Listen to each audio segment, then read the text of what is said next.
Welcome to another exciting episode of the Andre The Beast Crayton Show.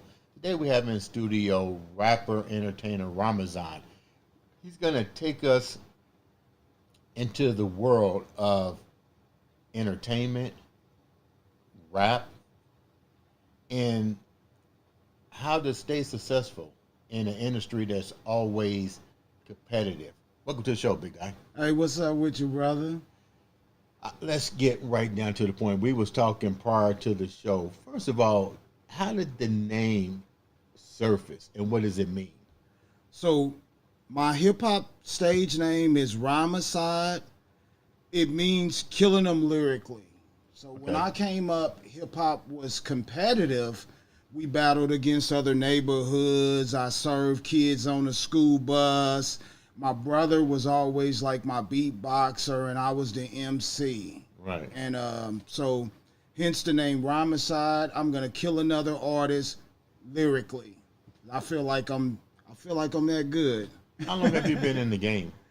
Man, I've been rapping probably the majority of my life. Actually, rapping professionally, probably since I was about 22, 23 professionally, but I took some breaks. I got frustrated. Us music artists, we are fickle.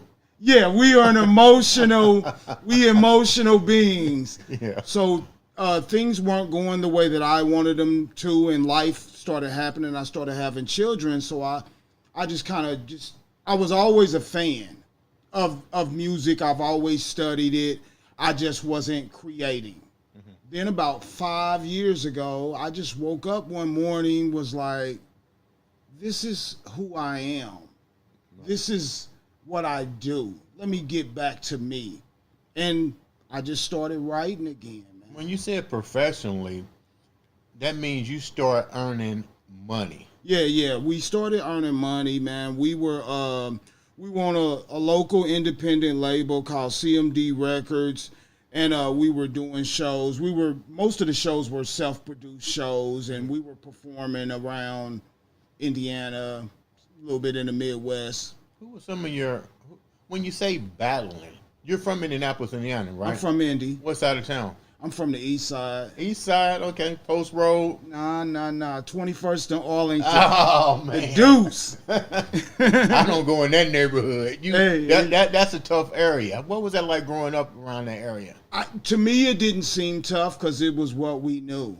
Right. So for us, it was just life, man. We was just being young boys. Yeah. Like my first EP was titled Young Black Males. And that's just what we were. We were just young black males riding our bicycles, just doing what boys do. Who did y'all battle against? Like 34th Street, 38th Street? Anybody. Anybody. Brightwood. Anybody could get it, man. Anybody could get it, man. It was always me and my brother Loke. And, anybody could get it, man. And like I said, we grew up with our allowance, man. We took our allowance, like we would walk to 38th Street. What was that record store? But we would buy 12 inches. I think I know a record store you're talking about. I see it. I know the name of it. Is it RC? Yeah. I think that was IRC music. Yeah. Then Barry's popped up on 10th Street. We used to go down there. I used to DJ a little bit back in the days, man. So, like I said, man, as far as the hip-hop culture, man, we grew up in it, man. We did break dancing, climbing in the dumpsters, grabbing cardboard boxes. I didn't do none of that. I just watched. Oh, yeah. No, man, we were participants, man. We were active participants, man. And I love it, man. Who was your role models back then? Back in those days, I don't think it was probably like LL Cool J, Kumo D, the guys that I heard on the radio. There used to be a station called 89 WJEL. I think it's from like one of the high schools. Oh, North Central High School. Yeah, man. Yeah. So like on was it Mondays or Tuesdays, man, they used to have like a hip hop segment. Really? Yeah, man. You could barely get it because you know you're moving the antenna around, but I could get it enough to record. Right. That's where I learned about like Dana Dane and a bunch of artists like that, man. And then plus, like I said, I spent all my extra money and extra time going to record stores, you know, seeing what was new, what was out. Because back in those days, I mean, you had a little hip hop on TV, but not very much. And then I think I love the underground hip hop more. What's the underground hip hop? So what does that mean, underground hip hop? I love hip hop that is I just love indie music in general. I don't really necessarily like the mainstream music. I think that a lot of the guys I get the raw talent. A lot of these guys are really just raw because I know some boys that if given the chance would blow a lot of these signed artists out of the water. Really? But I think record labels have been, you know, building rappers, man. It's kind of like Build-A-Bear. I think they take this person and try to make them into something that they not, and that's why I think the indie music is on the come up now. We grew up in an era where we saw rap transform from being politically driven to gangster driven to demoralizing. What's your take on that? Demoralizing, what I mean by that is degrading women. It took somebody like Tupac to say, look, you know, I think we don't have to do this to get our point across. So I think the world in general is just filled with different people. Everybody's different. Everybody views life different. Everybody has different life experiences.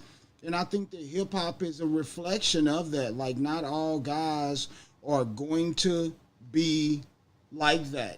You know, some guys, even nowadays, there's still a lot of political rappers. There's still a lot of rappers that, the party rappers.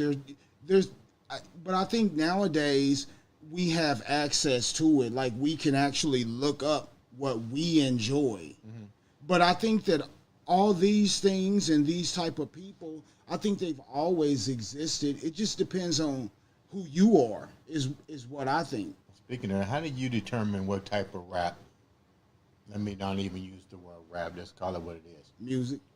Music. How do you determine what kind of genre you want to put out there? Because you're a father, you have kids. I'm pretty sure there are certain things. They had, I can't think of the rapper's name. She's very famous.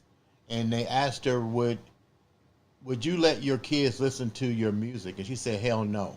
And that may not have resonated to the massive that saw that. Right. But I'm thinking, here's a woman that's doing it for the money, degrading and the whole 9 yards, but she won't let her kids listen to her music because she knows how foul it is. Right. I think that, first of all, I think that children should be children, and certain things they shouldn't be exposed to until they are mentally but then I also keep in mind that this is entertainment. This is no different than a scary movie, no different than what they call like a hood movie. You know, I'm just not gonna let my children be exposed to everything until I feel like they are ready and that they can determine, hey, this is fiction, this isn't reality. But just me being a person in general, I think that my music can be listened to by kids. In fact, a lot of my music is geared toward younger guys that may have grew up in the hood like me. That is who I'm talking to on certain songs. I'm saying, hey, I understand. I've been there. I know what you're going through. But I was able to change and make some changes in my life, and you can too. So some of my songs are directed at certain audiences, but a lot of my serious songs where I think that I'm educating these young brothers that they growing up like I grew up. And I'm just letting them know that, I can relate to you, man. I've been there. I've done that. I've made some changes in my life, and you can do that too. What was your life like? You said you made some changes. What was your life? Like I said, man, I was just a typical young brother, man, in the hood, man. So, we was stealing, that's pretty much the extent of it, man. We was just stealing, things that we couldn't afford or whatnot. And then I got myself, when I turned 18, man, I had got myself incarcerated. And I really believe that it's probably one of the best things that happened to me in life. I met some of the greatest guys that I've ever known in my life when I was in there that had just made a mistake. What did they tell you when you went in at 18 years old? Was there any set of fear, or because you hear stories? But you said they helped you out. Well, just being in prison in general, it gave me time to sit down and just reflect on what I really wanted to do with my life. Because prior to it, I was just running the streets. Was wilding out. Yeah, man. We was just running the streets, man. Just pretty much being a nuisance, man. But when I went in there, it allowed me to sit down and think. Then I talked to some older brothers that had been there, and they kind of took me under their wing. And then I just started working on myself. That way, when I came back home, I was prepared to say no. What was the 3 things that you worked on when you said, "Self, you're 18 years old"? What did you realize that you had to work on, and what changed when you got out? The main thing I had to work on was my thinking. My thinking, I had to and then I did a lot of reading, a lot of books that were referred to me by older gentlemen that had been there. And some of these guys probably were never coming home. So to them, I was like a project. They felt like if they could help me, they had another chance. Yeah. With you. Yeah. Because I was young. I was very impressionable, and I didn't want to be a bad guy. You know what I'm saying? It's just what I knew at the time until I started learning a little more about myself and just about the world in general. And I just wanted to be a good person, a good human being, You said you have kids now. How many kids you have? So I have 5 children right now. I have 3 girls and 2 boys. What advice do you give them? How do they view you now in an industry that clearly they understand to some degree, and you're 50 years old and you're out there mixing it up? What's that like? My oldest daughter, she's 25, and she's been around, for so long that she knows that this is what they daddy do. But I've always rapped around the house. Even when I was Did they ever say, "Dad, please"? Yeah, no. The younger ones definitely, they didn't understand at first. But then things started happening. They started coming to some of my shows. I perform at some music festivals and stuff like that. They started coming to my shows, and they was like, "Holy smoke!" Right. And then, so my youngest daughter, she wears my merch. She's one of my biggest supporters. Does anybody rap? Does anybody take the tree? Secretly, maybe. I don't know. Okay. They at the age to where they hide out in their bedroom most of the day. Yeah. So that keeps them locked down. Yeah, I don't know what they're really doing in there, but maybe one of them might have some of the hidden talents. But I'm just trying to get it for them. Right now, man, this is my dream. And I don't want to look back on my life and not have done what I wanted to do. I've done everything that I needed to do. Right. And this is for me. Your music seems to have touched a wide spectrum. Let's just call it what it is. And you shared something with me. The European race. Yeah.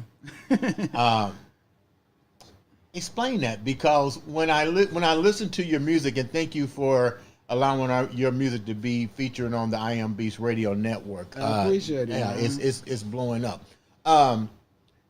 But when you said that it's touching the Caucasian race, but you're speaking about your life, and most rappers speak about their life, and you try to ask yourself, how does that resonate to the individuals that have? I think for some of them, it's like watching a good movie. Okay. Yeah. You know, I think for some of them, it's like watching a good movie. But once you get to know me, whether it be off of social media or whatnot, I think once you get to know me, you say, hey, this guy isn't a bad guy. This guy just went through some things younger. You don't even look at color anymore. I don't think most people do. Listen to the message. Some people do, maybe, but I think the majority of people, I think at the end of the day, people are people. You have good people, all colors. Right. You have crappy people, all colors. So my music definitely knows no color line. I've seen the videos. You love some women. No, I definitely love women. I love How women. do you get those women in your videos? And they're great videos. And it's funny because when you look at the videos, especially music videos, they tell a story. Yeah. And when I see yours, I say, okay, well, he's not a womanizer. He just loves women. No, I'm definitely not a womanizer. Like I said, I got daughters. Yeah. But I personally, from a male's perspective, I love women. I like to utilize the women as eye candy. Yeah. Now, the fellas that follow me, they tell me when they see me in person, they be like, boy, them women. and I know. But I use the women to because it's kind of like a clickbait for most people to actually listen to the music. So a lot of times the women are utilized as one of my marketing instrument. Yeah. But I just try to make the majority of my music fun and relatable. I know bad things happen in the world, but I want to focus on the good things, the good times. You're 50 years old. What's keeping you in the game? I love it. It's what I do. So I had to explain this to somebody the other day. It's like, let's say you grew up playing basketball. You love basketball. Now, maybe you may never go to the league and play pro ball, but that doesn't stop you from going to the park or the Y or whatever, still hooping, because that's what you do. That's who you are. So for me, hip-hop, this is who I am. They didn't build this rapper. This rapper I've always been. So even if I wasn't pursuing it as a career, I'd still be rapping. I'd still be attending concerts. I'm a concert goer. I love live music, you know, and I like all genres of music. I have an appreciation for it, but where you get your inspiration from when you say like all genre of music? I love jazz and I love the old R&B, like the Delphonics and the Whispers. Do you bring any of that old music genres into your rap, or is just definitely. Basically experience? No. I definitely experiment with my music, with my sound, and I got a music producer that I work with. His name is Whodunit Beats. I always want to shout him out because he's the most important part to my story of these past few years. We've built a sound together, and this brother is my brother from another mother. How do you build a sound? It was so funny that you said that, because even when I was producing Andre The Beast Crayton show, I kept trying to find the right beat person. I even reached out to I can't think of that guy's name. It'll come to me in a minute. Beats by Blake or something like that, man. And he gets on that keyboard little thing, man. He'd be like, boom, boom, boom. And I was like, well, how important is a beat? But more importantly, how important is a hook? we hear Rick Ross and he says one thing on everybody's record, huh? Yeah, that his ad libs, yeah, ad libs. The Migos were really good, Jeezy, but the ad libs are kind of like hip hop artists' signature. It's there. It's usually under the music, right? But it says who it is. So with producers, they usually nowadays tag it at the beginning, like my buddy Who Done It. He got this Who Done It, and you'll know. Or what do you have? So me, yeah. I don't do that. That's not what I do. I'm the MC, man. Okay. I'm a clever songwriter, and so that's why I think me and this brother, we complement each other so much. I think that I'm probably somewhat genius at what I do at writing songs, and this guy understands the assignment at writing the music part. Sometimes I give him ideals, and what he bring me back is exactly what I want. How important is it for people to listen? And the guy I'm thinking about there when I'm talking about Beast is called Black Stop Playing With Him, Beast by Black. Oh, yeah. But how important is it for the people that are in your circle? Because you don't want to wear all the hats. How important is it for young artists to understand that you don't want to wear all the hats? You need to have not only somebody that's willing to sit there and listen to you, but to also bring the creativity in and take a lot of the pressure off of you as well. Yeah. So you can market and do your shit. Well, you definitely need a team. But starting out, different people are going to play different roles. And if you don't have that, then I would advise them to learn as much as you can about the business side of things. That way, when you do get into the situation to where you're being offered contracts and stuff, you do have some knowledge of some of the terminology. You do understand that, hey, I might need to talk to a lawyer about this or seek some other advice. But initially starting out, your people will find you. I'm not going to lie to you. People will find you. They will connect with you, and it'll all come together. I don't know how it happens. It's called the universal time. It just happens when it's meant to happen. And I say that because lately I've been getting some really amazing opportunities.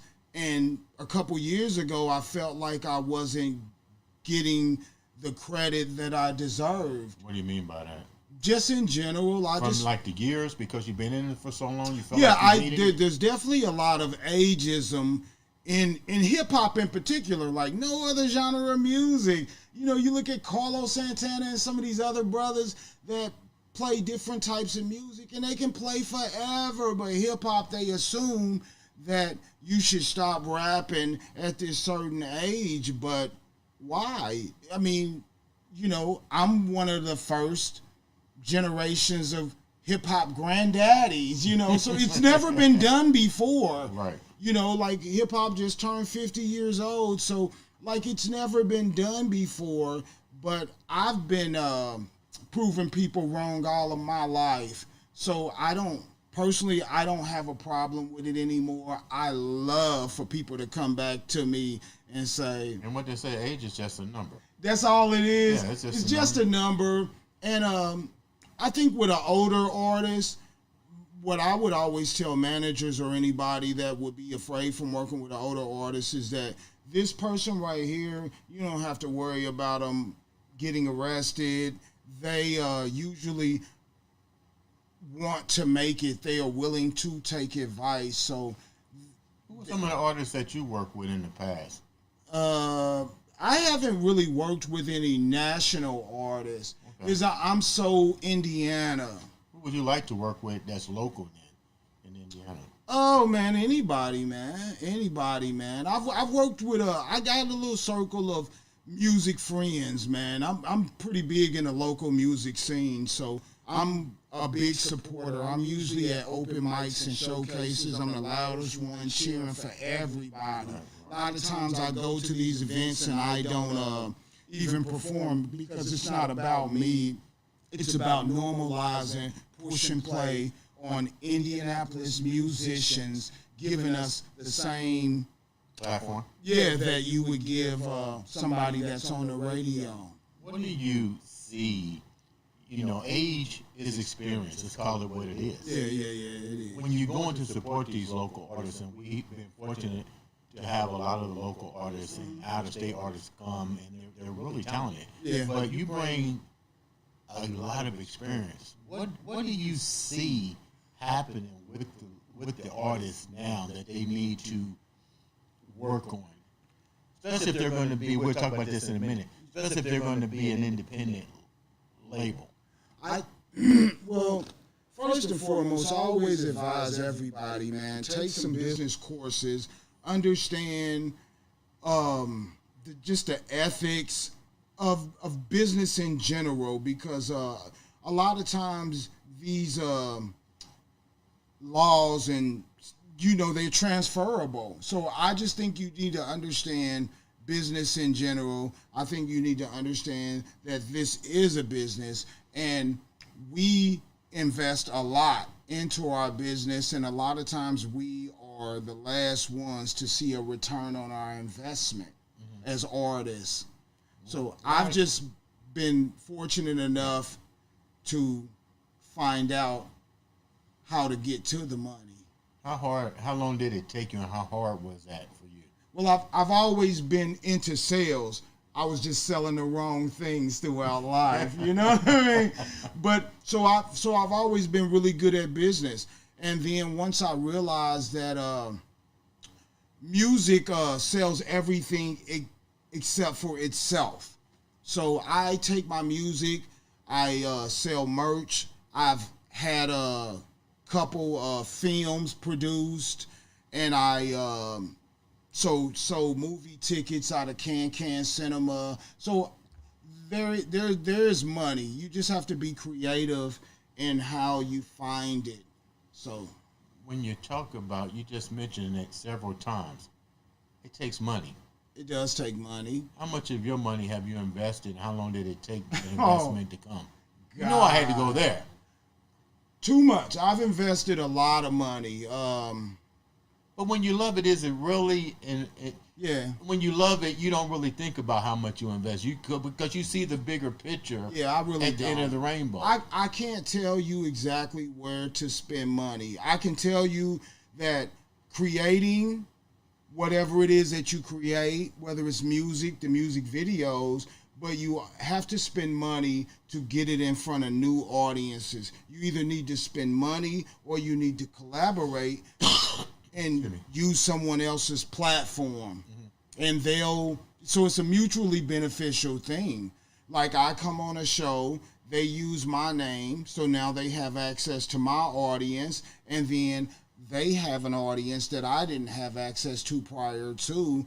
And I think that collaboration is key too. So I would always advise other artists, if you don't have a lot of money to spend on marketing, just try to collaborate with as many people as possible. Because if you got 50 people and he got 50 people, that's 100 people. Yeah, no, definitely. And that 100 people know more than 100 people. So I think collaboration is key. But you do have to spend some money somewhere. What's changed over the years? As far as hip-hop or as far as me? Just music in general and you. Well, music is ever evolving. I'm not, so music is ever evolving. Hip-hop in general is always evolving. And I try not to, it's going to do what it's going to do, whether I like it or not. So I try not to be one of those guys that say that I don't like this direction that hip-hop is going in. I mean, there is something out there for everybody, but everything ain't for everybody. Right. I'm just hoping that my audience likes what I give them. That's all I can say. Is as far as the youngsters, I don't necessarily understand everything, but I'm not living in the same world that they live in. They live in a totally different world than me, right now. So before we wrap up, what's in store for you? What you got going on now? What's the future for Oh yeah. Hey, so for me, man, I'm just trying to be the biggest hip hop artist in the world. Continue breaking barriers for older hip hop artists, and just continue to grow. Allow myself to evolve. Because at one point in time, I was probably making what they would call gangster music. Now, my sound is probably a lot more pop, but then it's like recently I had an interview with a station over in Germany because my sound changed. You know, some of my music now is music that they like. So I always advise people be open to the possibility. Don't be stuck in a box. It had to make you feel good to know that your music touched an international base. It did. And more importantly, you was willing to change because you saw it, that opportunity creates dollars. It definitely does. But I'm not the same person that I was when I was 21, you know. I'm a more mature brother. I've had different life experiences, so I talk about different things, and I resonate with different people, you know. Back then, it was all about the hood. Now I realize that the world is a big place. How can the viewers reach out to you and get your music? Subscribe and like, follow them. That support each other. That's what this show is about. Keeping that beast frame of mind. You definitely have had that beast frame of mind for 50 years. How can the viewers reach out to you? So I'm everywhere on social media, but you can always go to my official website, which is rhymacide.com. It's RHYMACIDE. You can type that word in, Rhymacide. My music is on all major streaming platforms. And we currently working on setting up a tour, man. So you guys just stay in tune, man, and I'm going to keep bringing the party to you. Now, you got a soundtrack that's playing on the iambeast radio. Yeah. You got to give us a little slip of that before we sign off. Okay. So the song that everybody has fallen in love with is called "We Came to Party." Yeah. It's called "We Came to Party," and it's about just getting to the weekend. You done did your work week, and now it's the weekend. You got a couple of days off, and you just want to unwind and have fun. So that's what I'm doing with my music right now. I'm trying to bring back those good vibes of just having fun. I feel like a lot of times, man, we work, and we don't even stop to do things that we enjoy, you know, because we so busy working and taking care of everybody else. So We Came to Party is about giving yourself that opportunity to do what you enjoy. Give us an acapella of that. Go ahead, blow that. Blow some lines from that. So I spit a couple bars from that. Yeah. It starts off, the work week is over. It's time to let your hair down. They got on your gods, but you don't even care now. You're like Cinderella, but in stilettos. I'm no prince, I'm from the ghetto. My carriage is a SRT. Always pay extra for VIP. Bring us a bottle. They know who we are. You with Rhymacide. Trust me, baby. They know who we are. Yes. So it's just a party song, man. It's just it's almost summertime, man. So I just want to celebrate life, man. I've had a good life. I've had some ups and downs, but overall, I look back on my life. I'm happy. That's all that matters. You know what I mean? And I want to try to make other people happy as well. That's all that matters. Thank you so much for taking the time. Hey, man, thank you for having me, man. Show. Ladies and gentlemen, this has been another exciting episode of the Andre the Beast Crayton Show.